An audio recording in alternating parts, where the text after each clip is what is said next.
And we're back.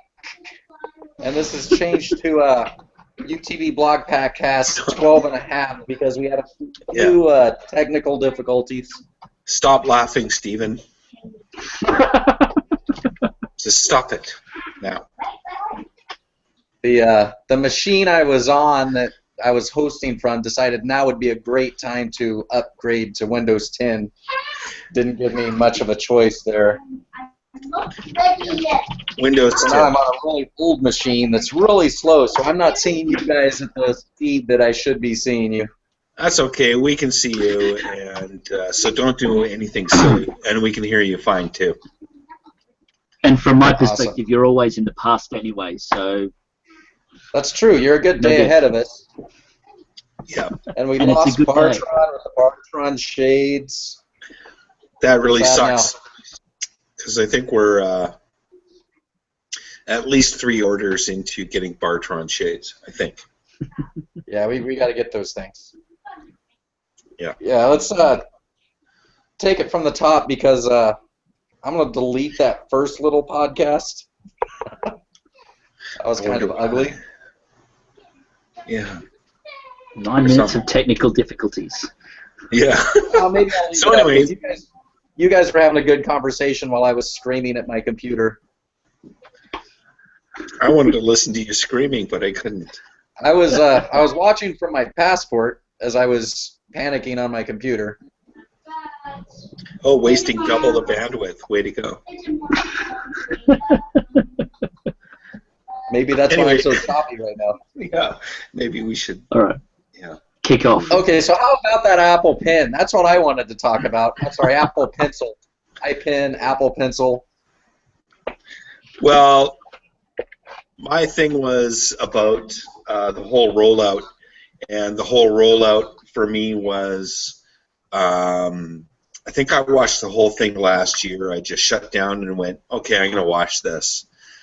And to me, it was really boring last year, but that's because I don't have an awful lot of interest in the products. But I did suck up some information, and it's not the first time I've watched the rollout, but I did watch it last year. This year, I did not watch the rollout. I just watched, snippets of it later because I'm kind of tired of it. But anyway, I found it absolutely horrifying for Apple's sake and kind of funny that when they introduced the Apple Pencil, there was actual laughter and guffaws and sniggering that could be heard in the audience. And I don't think any Apple rollout has ever had a thing like that before. And to me, it's very telling. Because the audience that's there is somewhat choreographed. I think. That's the thing. Like, I haven't cared about the Apple rollouts in years. But the thing is, you get that canned response, like you were saying earlier. That is an Apple audience. They're there for it, and they're excited for it. And they did not seem to be this time. It's like I really think that, I mean, I'm sure Apple will sell a ton. They'll break more records. Sure they will. But people are getting tired of it. I mean, look at what they've got. They've went from small to big to biggest. What's the new iPad slogan going to be? Because the iPhone was bigger than big, so this is going to be bigger than bigger. I don't know. I mean, the iPad Pro is a very nice product. It's got a great screen. It's got 4 speakers, which is really nice. But to me,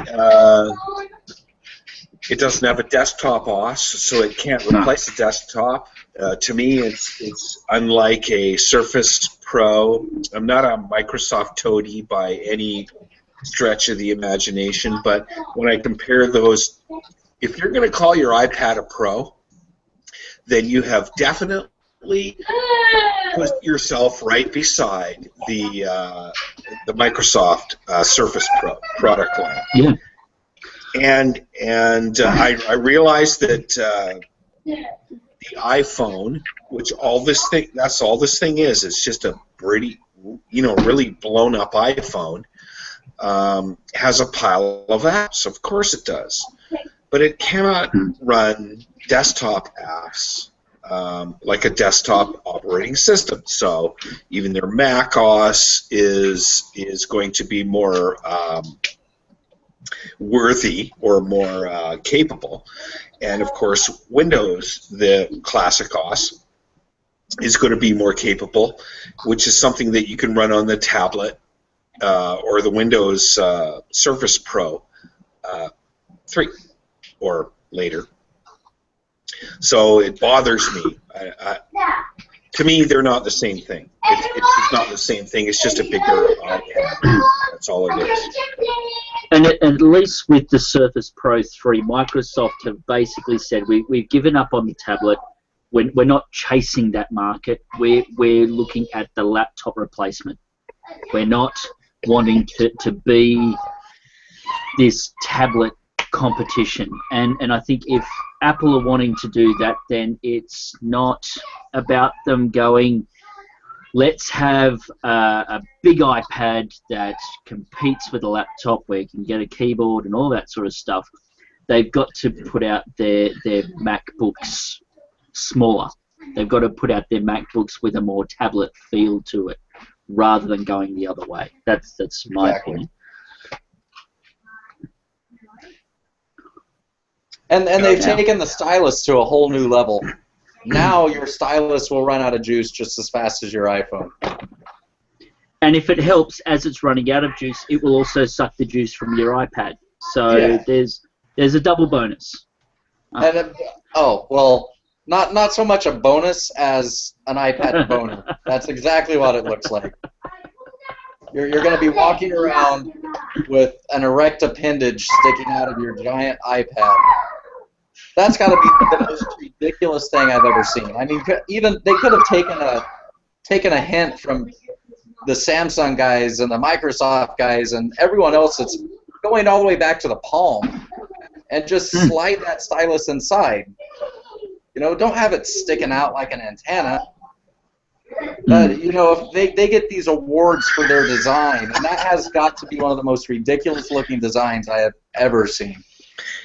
I don't know, man. Maybe they'll make an extension cable on it so it looks a little less, or a little more limp. Well, yeah, and the fact that they use the male end of their lightning cable, or their lightning charger, to plug it in means that no Apple user is going to have a charger for that. They're going to have to buy an additional charger for their pen if they don't want to walk around with an iPad boner. That's are exactly you talking about the male-female thing of it? I mean, when you look at it, it is the end of a charging cable. So now they're going to be able to charge for cables that are female both ends. Right? So there you go. It's an Apple win-win, isn't it? Right. There's going to be a $10 or a $15 cable that is female both ends. It has to happen. Yeah. I think that there's that mythical Apple exec boardroom where they come up with all their ideas, and somebody said, well, we're not selling enough chargers. How do we do that? Well, let's make sure people have to buy a female charger. Excellent. Then let's add more chargers. People have to buy giant boards to fit all their Apple products on just so that they can charge them. And it's money-making spin. Let's be honest. That's all it is. Why don't Apple say, well, let's go into the micro USB crowd and let's just say you've got a charger, you can use it on your device. What everybody else is doing. It's because that's a major source of income for them. I mean, everywhere you go, you see Apple users plugged in. Look at their cables. They're all frayed. They're all destroyed. They're incredibly flimsy cables because they know that people have to go buy more. It's on purpose. Their entire game plan. I think it's being exposed even to the Apple fans now. That's what I'm hoping for. I mean, the rest of us know this. This isn't news for us. This isn't news for the Android users. at some point the iPhone users have to wake up and see it. And I was saying this when we were off air the second time. One of the things that the users are doing is apologising. They're being apologists for what they've got. I was talking to some of the guys that I was on retreat with this week about the Apple Pen, and they said, "Oh, it's a brilliant idea." And I said, "Well, hang on a minute. Somebody famous once said, of course, that a stylus basically means that you've failed." And somebody looked at me and said, "Oh, that was obviously Steve Jobs," because I normally take a dig, so they know where I was going. But what they basically, the feel of the response was, well, even the person who made Apple great, who made this company great, we can throw them under the bus now because we've got what we want. To say that this is a great and revolutionary thing, they're willing to compromise on the very company that's brought them to where they are. Yeah, seems illogical to me. Well, I guess there's a certain amount of people who, I guess things are dividing, like you're saying. There's people who believe that whatever Jobs said, be it from a few years ago or from the grave, is the gospel. And then there's people that don't care what is being said now, because what's being said now just comes from that heritage. Yeah. And so they will just keep believing it. As we can see, there's probably at least two products that don't necessarily align with what Steve Jobs would have signed up for, and that's the watch and the pencil. Let's not forget the iPad mini. Yeah, pencil necks. But I mean, look at the iPad mini. I mean, very good one. Sorry, but you're starting to see a pattern here where it just doesn't matter what he said, because he's been dead for how many years now? It just doesn't matter what he said. We're going to do whatever we think. It's a business thing. I don't think it's even that, Dave. I don't think that they're throwing away what Jobs said. I think it's a fact of they realize that 70-some% of their business is this one product, this iPhone. They realize that at some point more than 70. This industry moves fast, and they've been slow. They've been slow since they debuted, and they've been surpassed by everybody. So they need something else. They need another product. They threw away the iPod a few years back in favor of the iPhone. Now they're bringing it back. It doesn't seem to be doing so hot. They've come up with this watch. It's obviously a failure in Apple standards. Now they're taking their iPads and let's make them bigger and let's add speakers and let's add a boner to it. And I mean they're throwing everything at the wall and trying to find something that hits. And I'm sorry, the iPhone was I mean, regardless of what we think about it, it made that company what it is today. Yep. I don't think they're going to find another iPhone. I think they're just trying to cover bases right now. Keep it alive. And that's the thing. They're just making complicated versions of other things. The Apple Watch, there's a complicated Fitbit. The iPad 12.9, there's a complicated Surface, and I'll add RT for Dave's benefit. True. The stylus, it's just a complicated stick. Apple TV, it's a complicated Xbox now. You know, they're just taking what has been around, what's been successful, and they're trying to make it complicated. Yeah, there's no other iPhone out there at the moment. There's nothing else that Apple have that they can make that is going to offset the revenue that the phone makes for them. No, if it's not an iPhone, it's not an iPhone. Yeah. Which is the most redundant, ridiculous advertisement I've ever heard in my life. Or I like that because I look at it and I say, it's not an iPhone, thank God, Yeah. BlackBerry. Yeah. Way to go, guys. Indeed. But Anyway, okay, so Apple. okay, go ahead, Brad. Go ahead. Well, I'm like, I guess I'm changing gears here because Apple. Yeah. We think they bottomed out. I think they bottomed out. Obviously, the consumers will continue to buy it. This isn't going to be the last iPhone. This isn't going to be the iPhone that is the failure. I guarantee it. But it's coming, and we see it with each release. We see the attitudes changing. We see the people going from chanting how great it is to, like what Steven said, they're now apologists. And what's BlackBerry done? They've hit bottom. They really did hit bottom, and they're coming back. And they're not putting all of their gambles into one thing. I mean, look at the acquisitions that we've seen over the last couple weeks and what these acquisitions are doing. You know, I mean, it really has nothing to do with their original core business. It has nothing to do with devices. It has a heritage, a device heritage. No doubt about that. There's a device heritage, but now there's a new vision, right? There's new vision. Yeah, I mean, they obviously want to continue making devices. John Chen has said it in every interview, even though people keep asking him when he's getting out. They want to keep making it. They will continue to keep making it. They just want to make some money at it. But at the same time, they're going way outside that original realm. Yeah. If you want to keep supplying end-to-end security for G7 and the largest banks and 16 out of 20 of the G20 or whatever it is, then you have to have handsets.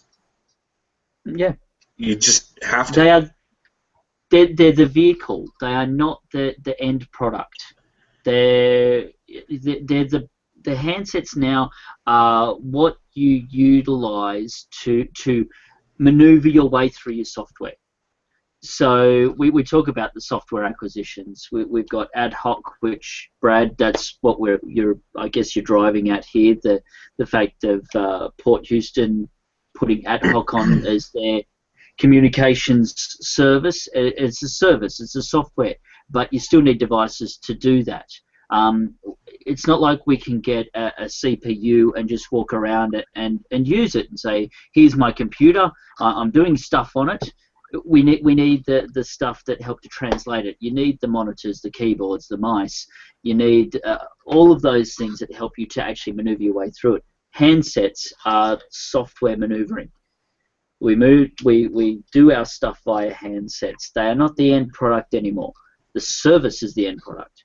What you can do is the end product. But there will always be a need for handsets. There will always be a need for a vehicle in which to utilize those services. So BlackBerry will always be in the handset business, but they are not handset makers, if you catch my drift. Yeah, and today, I think that's a futuristic thing to say, and I think that you're quite likely on the ball there. Today, though, BlackBerry makes handsets. Not sure what the next one's going to be, but we all know that, like I said, and security includes handsets. Absolutely. The right way, anyway. Yeah. What's up next? Well, that kind of got away from me. I mean, my like my a whole Ferrari. Apple I think they see the end. I think they see the end. They're throwing everything at the wall, and they're hoping something sticks, and they're looking for that next product that's going to fill the hole of the iPhone. Whereas BlackBerry, they're looking outside. Whereas Apple is looking at, okay, so let's take this iPhone and let's make it big. Let's make it into a tablet. Let's take this iPhone and let's make it small and let's make it into a watch. You know, they're stuck on this iOS as this is going to be what will get them to the next level. Whereas you can't do it. Yeah, and it's not going to happen. I mean, No, BlackBerry is looking at completely different markets, and they're starting to make money doing it. I mean, I'm amazed at these last two acquisitions that they made. We know good is going to be good for them, simply because of the income that it already brings with them from their customer base. And then this ad hoc is in the middle of the acquisition. They're out there gaining customers and gaining more money. Just to roll back, you touched on, I guess, iOS. And it's actually the oldest operating system for mobile on this here planet. Currently. And I think, I don't know because I'm not a software engineer, but I think that unless they actually want to scrape the whole thing off the table and start all over again with a real-time operating system, that they will continue to fall behind. I'm going to say that continue fall behind, even though most people think that they are ahead. I think they're not. I think they'll continue to fall behind until they find a way to scrape the whole operating system off the table and rewrite it from scratch, just like BlackBerry did when BBOS 7 it became obvious that it was had a limit and that they needed to start again. So the acquisition of QNX, and we all know the story of being able to do a proper real-time operating system came to be. The point is that they're going to have to do that sometime. If they don't do that sometime, they're going to continue to fade. And I think this particular point in time is probably an indicator, because there's more people in the media that are questioning what's going on around here with Apple than there ever has been before. Exactly. And then besides the RTOS, the real-time operating system, it's just, you look at where we're headed now, and it's really, a mobile operating system is a thing of the past in itself. I mean, you look at BB10, we know it's as good and even better than in some aspects, as a real desktop operating system. I mean, we could have a workstation based off of BB10 exactly how it is right now and be productive. You look at Microsoft, and they're bridging that gap with Windows 10 between mobile and their desktop operating system. Google is trying to do the same thing with their, I mean, you see all these netbooks everywhere that's running Android, and I'm sorry, I don't like the UI, it's crap. So, but they're doing it. What's Apple doing? They're taking their mobile operating system and trying to shove it onto everything else. When they've got more money than any of these other companies combined, you can't tell me that if they're not smart enough to do it, they can't hire somebody to put their desktop on a mobile system. It's and not that they're not smart. Sorry, Dave. Go ahead, Chop. I think this is where Apple, as a unique company, have an issue, because Google made a mobile operating system.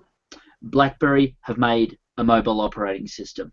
What did Microsoft do? They took Windows 10, or they took their Windows operating system and made it bridge both.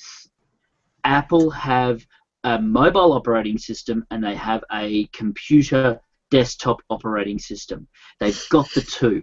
what do they do with that? I don't think they know how to help those two to bridge or come together in a cohesive way that allows for one operating system to do for the lot, because they've been so hung up on their devices. Your operating system has to hang on to your devices. The very architecture of the processing chips that are in it mean that your operating system has to be molded in a certain way. They've basically gone down these two roads, and the two roads have gone so far apart that they have no vision on how to bring them together and try and unify their computing philosophy. They just can't do it. Well, they think they're doing that by having their iTunes sync their media between the two devices. It's more than that. But that's like saying that BlackBerry runs Android because we can run apps. We don't run Android. We run BB10. We just emulate the app experience within the operating system. I think that like what Microsoft is trying to do with their store, create this sense of continuity between devices when they're not actually doing that. To be able to run software packages in an OS that doesn't need this space, this little space within the OS that runs the packages, I think that's got to be the way to go. I see BB10 doing that. I added a B there because I just like the letter.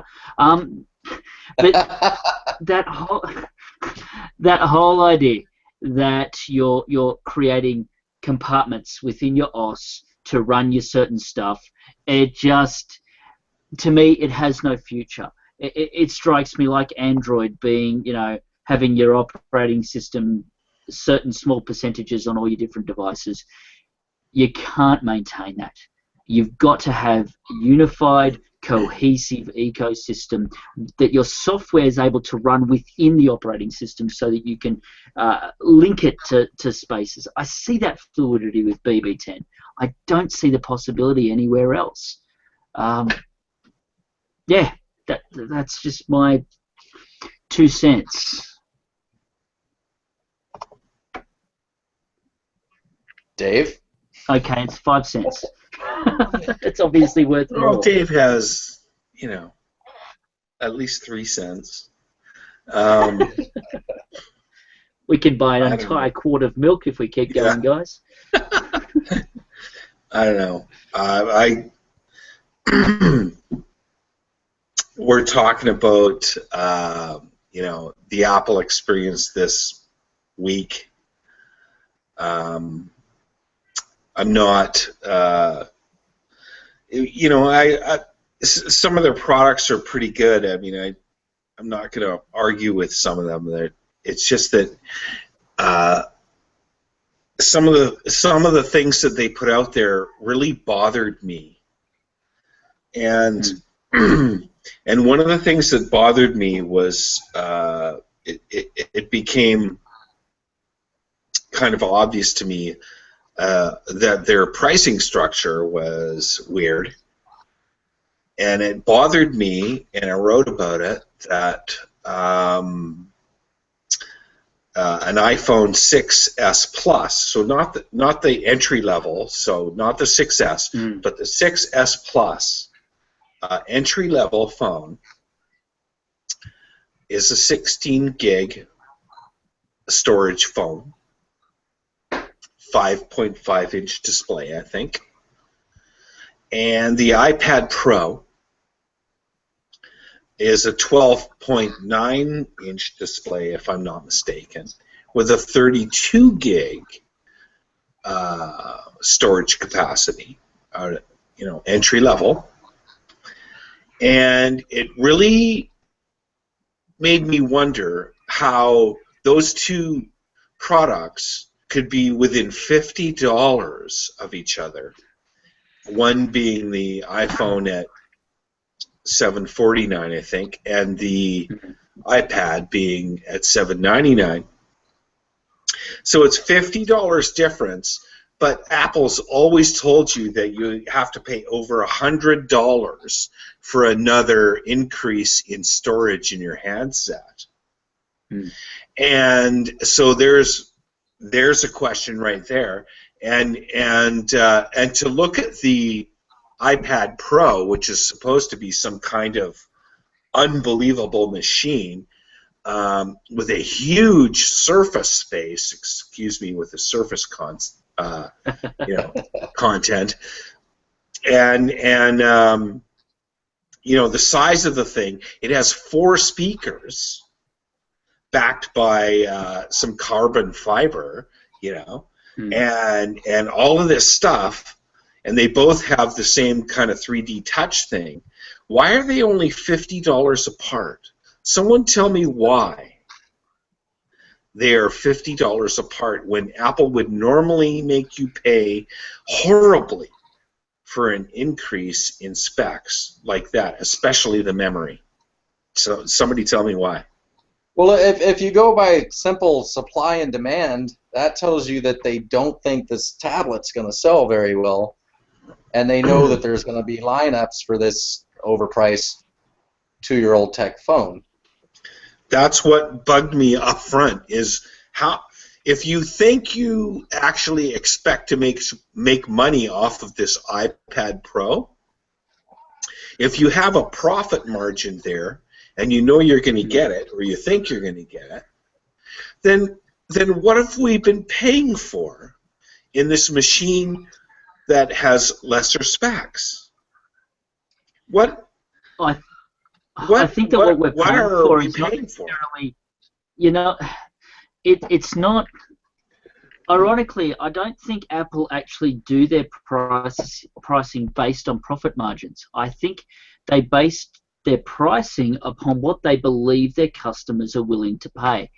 If you can say to your customers, well, this is our price bracket, I don't care what product it is, this is the price bracket you're going to ever have to pay for a device, they will pay it, because instead of going, well, that's about outrageous, they're able to say, well, Apple have said this is their pricing market.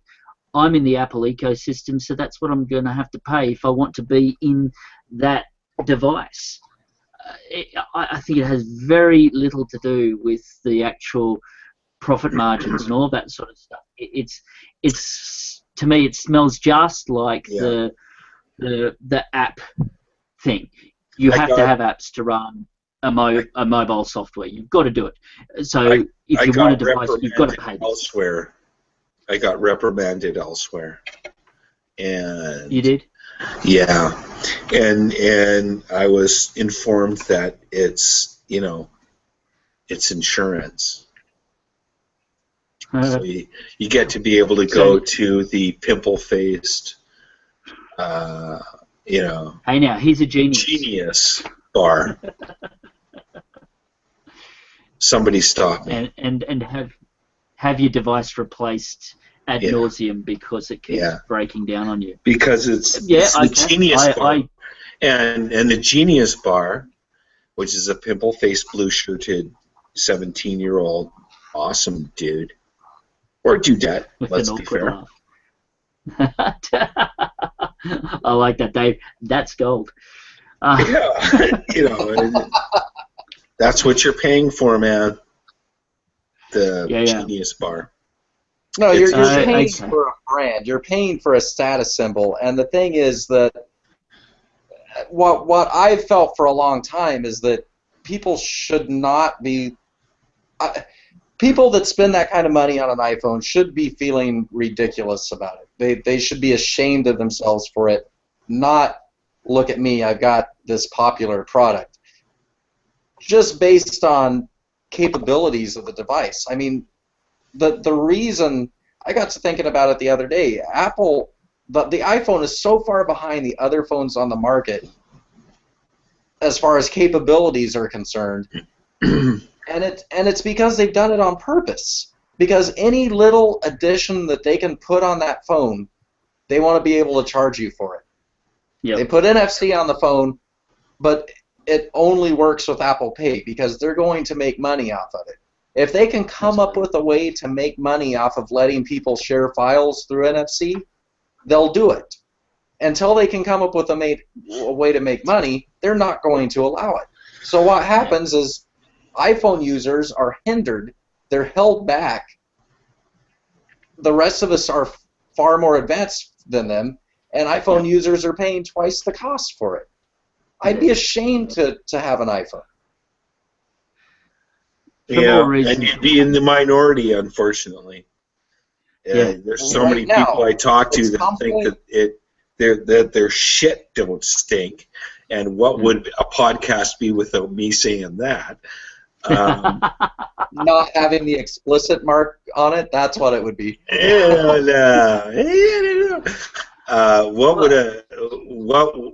What would it be without them being like that? I don't get it. But I think that there's also a need for the feel-good factor of saying it's a good phone. You don't necessarily have to be able to justify it. And again, this week I kind of saw that. These guys saying, well, would you buy it? Yeah, sure, absolutely. Why? I don't know. There's no real selling point for them to buy it, but they'll buy it because they're told that they need it. It's in the price bracket, so you're not being ripped off for it. You know, there's really no reason to go S unless you've got a 4S or a 3GS or whatever. Yeah, I think, and I'll sign off here, guys, because I need to get going. But I think the Apple experience has told the world that so long as you're within the right space, then everything's okay. Don't go above. Don't go above, because you just lose yourself in the stratosphere and nobody will understand what you're talking about. And don't go below for obvious reasons. But so long as you're in the space and you're in that area, you'll be okay. And I think that's really what it boils down to. Not wanting to excel, not wanting to be able to be the best you can be, and just being okay. Yeah. I'm going to have to leave it there, guys. You know what, Steve? I feel like doing the safety dance. That's what I'm doing right now. Yeah. That's what we're going to do. If I could play it right now, I would.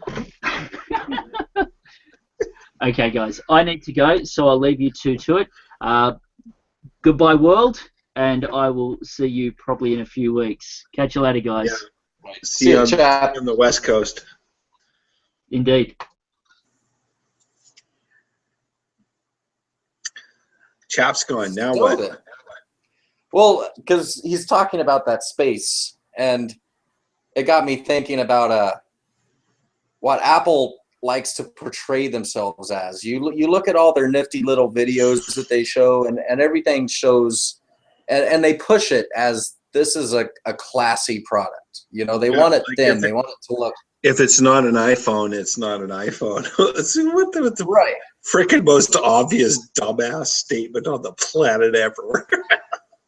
But how realistic is it to think that you've got, you know, you're uppity, you have this fancy iPhone, when everywhere that you go, you run across somebody else that has the iPhone, where it's bashed up and beat to hell and cracked screens, and I mean, it's like you can't use it as a status symbol anymore. When I know my buddy at work smashed his, and I loaned him my Z10, upgraded to a Z30, which subsequently obviously went to a Passport, and I gave him my Z10 and I said, look, just use this and don't worry about it. I'll just loan it to you for, you know, whenever you get a new phone. And to this day, and I'm telling you, it's been over a year, he won't give it to me back. he won't give it me back. He loves it, and I'm gonna have to get it back because he needs his own plan. But you know, he used to have an iPhone, and now he has my old Z10 that I got in 2013 or something, and he loves it. You know what? Yeah, a 2-year-old Hey, underpowered. iPhone people, you can get away if you want to. You don't have to worry about the walled garden. That silly 20 or maybe even $50 that you spent in the iPhone store, or the App Store or whatever. That can be easily replaced for $0 to $15. You don't have to worry about, replacing your apps. You don't have to worry about replacing your tunes. All of those things get to come across.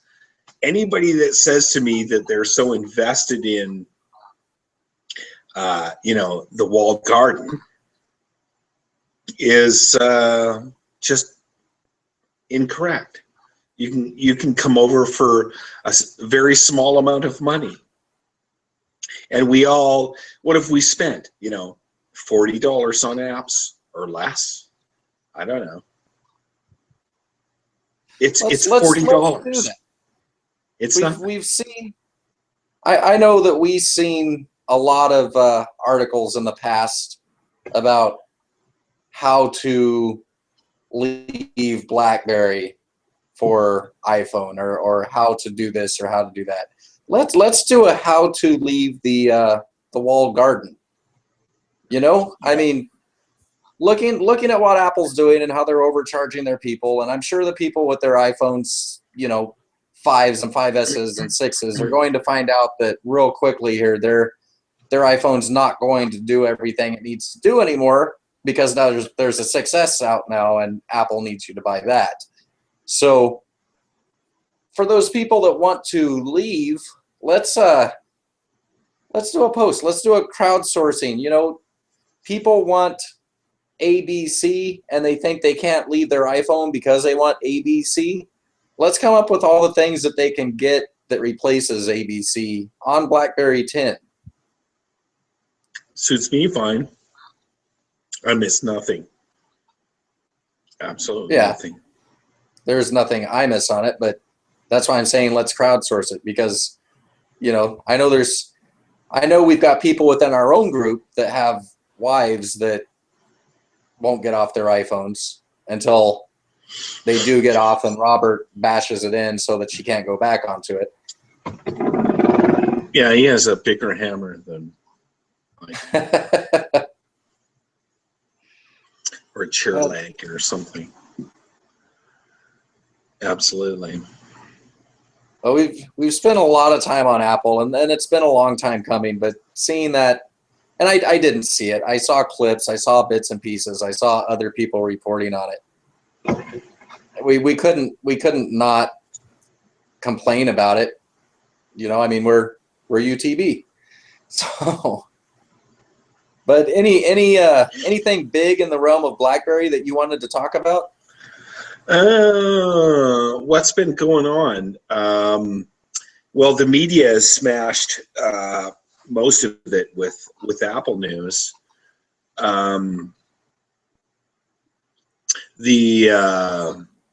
My Little World has been consumed with call recording apps and also audio recording apps. One of which I would like to do a write-up on, which I will. And so, being a little bit of a audio person or a music person, those things are dear to me. From a pure BlackBerry perspective, I guess Watch Dogs has been in the news.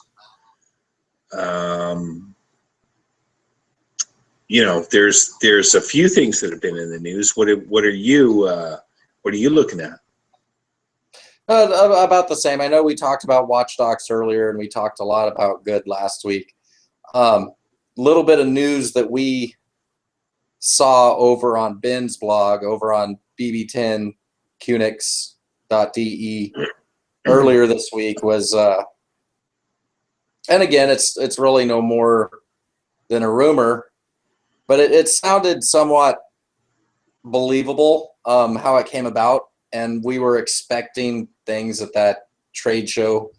So, you know, it's been a week. We haven't heard anything more on it, on the slider being Android and being called the Avenger, and no, it makes uh, me wonder. Makes me wonder about the source in general. Actually, exactly. And I'm not Ben. You know, Ben got we know where no, Ben sourced it from, but yeah, you know, the more I think about it, the less it sort of rings as a, you know how you kind of picture how things take place, and I can start seeing that, you know, it could have been a couple of BlackBerry employees kind of poking at a reporter. You know, that being overzealous. everything that I read was translated, so I can't really put it. I don't know German at all. I read it translated, and the whole little explanation behind the Avenger name struck me as kind of comical. Questionable. Yeah, Yeah. questionable. But as far as how they would be securing Android by running through BlackBerry infrastructure, that just kind of clicked. You know, it made sense to me. It's something that obviously BlackBerry can do. You look at Bez, that's something that they do. Yeah, nice segue. Anyway, no, I know. I mean, as I've said before, software is the future. It just is, and pretty much anything is possible, but you have to have the right, rights to do something. You have to have the right contracts to be able to do something. BlackBerry could tomorrow make an Android phone with full Google Play services right now if they just signed the right contract. And that being said, contracts can be changed, and issues change, and people change, and companies change. So anything is possible. Is just because today or yesterday some third-party piece of equipment like a Fire Phone not being able to access Google Play services, that's just contracts. So anything is possible. You know, what we see today, which, you know, it's all unsubstantiated verbiage. It's BS, because I won't say that word again. I'm only, quite frankly, I'm only allowed to say it once a podcast. So, you know, we'll just leave it there. Anyway, you can't expect that what is real today is actually going to be real tomorrow, because things change, especially in software. All these rights and privileges can be changed. It's all about contracts. I don't know what's going to happen. We all think or look that the latest, you know, news looks like, or the latest leaks look like, we're going to end up with a BlackBerry Android handset. Whatever. I don't know who that's going to be, you know, catered to. I don't know who that's primary. You know, who's the primary contact for that? I don't know. But I guess we'll find out. I expect that it's a reality. I just don't know who they're targeting it at. I do too, and I mean it's all conjecture. It's all our own thoughts on it. I'm one of those that started out completely against any Android operating system on a BlackBerry. I was very negative about it. But I mean I gotta say I've changed my mind, you know, and what's changed my mind is piecing all these rumors together that we really know nothing about. They could all be BS. They could all be rumors. But when things start, I keep saying when things click, and you know, it's like if they were to put out an Android slider tomorrow, it's not us they're going after. They're not going after the BlackBerry fan. They don't want us to go buy this Android BlackBerry. obviously. They're going after a different market, which is what BlackBerry's doing with the rest of their business right now. You know, they're going after different markets, and this would just fall really in line with what they do. And I'm not, you know, we've had a few of our commenters, we've had Anthony, we've had True North, you know, people that we know and we like, and we're glad to have them, but they're exactly where I was when I first started hearing them. And I think that, I know for me, it was based on fear of losing our BlackBerry 10. I know with some of the other people in our group that we spoke to, it's obviously based on fear. It's like none of us had any, you know, I mean, personally, I don't care if somebody wants Android on a BlackBerry phone. If that's what they want it, that's fine. But my big fear is what happens if that's really popular and then BlackBerry goes Android.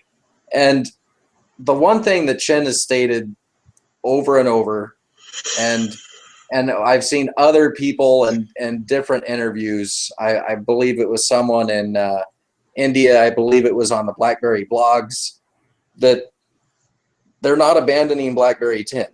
You know, they've got more invested in that. There's a lot more that we're going to see from BlackBerry 10.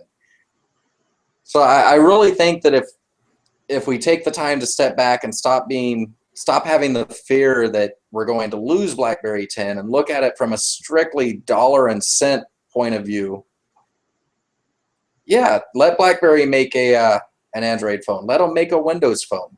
You know, they don't get tied into iOS. That's just dumb. But you know what I mean? Anything to bring in more revenue at this point. More revenue that will lead to more development of my platform of choice, BlackBerry 10. Well, more revenue is the huge draw. That's what Chen wants. That's what Chen will get. How he gets it is the question. And I think that, you know, the Android is the easy play there. And so how that comes, it'll be really interesting. It might be a Knox play. It might be a business play with Knox. It might be, I just can't see it being a consumer play, but you never know. The thing that makes me wonder about that is the rumor that they're, hang on, it's the rumor that they might, you know, come out on all four of the largest American carriers with this thing. And that, to me, reeks of a consumer play. And I don't know why I don't see it. I don't know why, but that's the rumor, and it's bizarre to me. Tell me why you think that's easy. I think if, you know, grain of salt, if it happens, I think it's 100% a consumer play. Right. I don't see it being an enterprise play at all. You know, Android is with Knox. Why not? I just don't see it, because I think that when why can't they add that? Why can't they add that? Why can't they add that with Bez and you know, Knox and Android for work inside Bez? Why can't they have that handset there for you to be a total consumer, and then for somebody else to be a total you know, business person with Baz and Android, or sorry, Android for business inside Baz? What, like, why not? Why would you not put that on all four carriers and say, look, I can do both? Businesses don't go to carriers to buy their phones. I mean, yeah, they big guys do. Phones, but they're not going into carrier stores to pick up their phones. They just don't. And no, they don't. But big guys do. Big guys go and talk to their carrier rep and say, you know what, I have this project and I need 300 handsets that can do X, Y, Z. You know, what's my best deal? And here's my, here's my, requirements. I need this kind of security. I need this kind of connectivity. I need this kind of voice and data plan. And what kind of boxes can you give me? And the boxes are whatever handsets. So yeah, they do. They do it all the time. Like, large corporate purchasing people look at numbers and capabilities. And that's where Okay, so BES the and reason any why kind of handset works.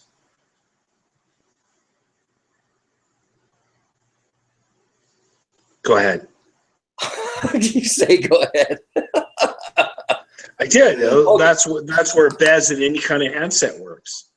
But that's not okay. Let me get it out this time. When BlackBerry goes to their enterprise customers and they're selling their services, they're selling their BES, they're selling their end-to-end solution, they're going to be trying to sell their product, their BlackBerry 10 operating system. And Android I see is 100% a consumer play because Android is the #1 consumer OS. It just is. There's no way around it. BlackBerry could very easily just put plain vanilla Android on a device of their making, have it as is, and drop their experience suite on top of it. So then you've got product that you're already manufacturing. You've got OS, or not OS, but software that you're already manufacturing, already producing. You're just slamming them together. You're throwing them out to all 4 American carriers who would be willing to carry an Android phone. We know how hard it is to get them to pick up a BlackBerry 10 phone, but they're willing to take on any Android phone. So why not try a BlackBerry Android? I see it as 100% a consumer play. And then you've got consumers with an Android phone that they're not afraid of, because when they look at that screen, they see the Android they're used to. They see the availability of the apps that they're used to having. They see their Google Play services and their Google Play Store. But at the same time, they're getting a version of the hub. They're getting BlackBerry email that actually works. They're getting all these various BlackBerry things that we're used to having on BlackBerry for years, but they're not used to. And that may just put a little sweet spot on them to where they might be willing to turn around and try BlackBerry 10. I see it as a consumer play. I keep looking back at what one of the companies did. I think it was Nokia before they were scooped up by Microsoft, but they had an Android phone that was skinned to look like a Windows phone, and that was their transition device. I'm thinking that if BlackBerry were to drop the slider phone, I could see that as a transition device because of all the things I mentioned, plus that form factor. With it being this large slider, they get that big screen that they're used to having on their Android phones. They can use it as a touchscreen phone. So it's nothing new for them there, except suddenly they have this amazing BlackBerry virtual keyboard. And hey, if you flip it open, there's this physical keyboard that's incredible. I just see it as, first taste free. Second taste, come over to BlackBerry 10. Well, you're investing a year, I think, in that. If I bought a BlackBerry with Android on it, then I'm probably going to stick with it for a year. And so I get what you're saying, totally. But I'm not, I don't know. I guess I just have a problem with the Android thing because I've tasted it and I'm not the biggest fan. I can't stand Android, but that's why I keep saying it's not for us. It's not. Yeah. I don't think it's going to be marketed for us. It's not aimed at us. By us, I mean the BlackBerry fan. I don't for one second think that BlackBerry is going to try and push this phone on us. I don't think they want us to buy this phone.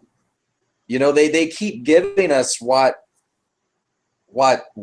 I want anyway in these various forms of passport. Can't wait to see what's coming next. But I just don't think an Android BlackBerry, they have no intention of us BlackBerry users going after that phone. I don't see it. Although I have seen, in various environments that, people are wanting to jump on that. And I've seen larger proponents of people saying, if that's the way it goes, I'm out, kind of thing. If there isn't going to be BB10, then I'm out of here. I'm kind of on that platform because I consider BB10 to be a superior operating system compared to the other offerings out there.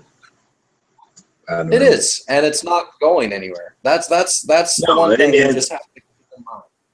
Yeah, it is. It's not going anywhere except up. Yeah, exactly. I mean, look at where we've come. I keep looking back at like 10.1 and my Z10. I actually left it. I didn't install anything on it after 10.2.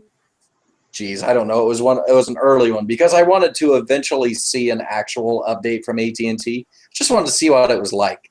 So I went a long time with 10.2 on that phone, and I didn't really use it that much. And recently, like right before AT&T finally did push out the 10.3 update, I was using it, and man, we've come a long way in a very short period of time. Well, it's true. In 3 years, I'd say, it's only my humble opinion, but the operating system is head and shoulders above things that are, 8 years old. Yeah. And it's head and shoulders above things that are 9 or 10 years old. I'm not sure how old Android or iOS are. We'll call the iPhone a 2007 thing. So, that's what, 8 years old? And I think Android is a little bit older than that, although production is reality as opposed to when it was invented. In any case, production-wise, BB10 being, 3-something years old? Not even that. It's not even that. I mean, PBOS is older than that. That's Unix-based, but BB10 is January the 5th, 2013 or something is when I got launch day, my Z10. So it's not 3 years old, and it's amazingly better than any other OS I've touched for mobile OS. It's incredible what they've done in less than 3 years.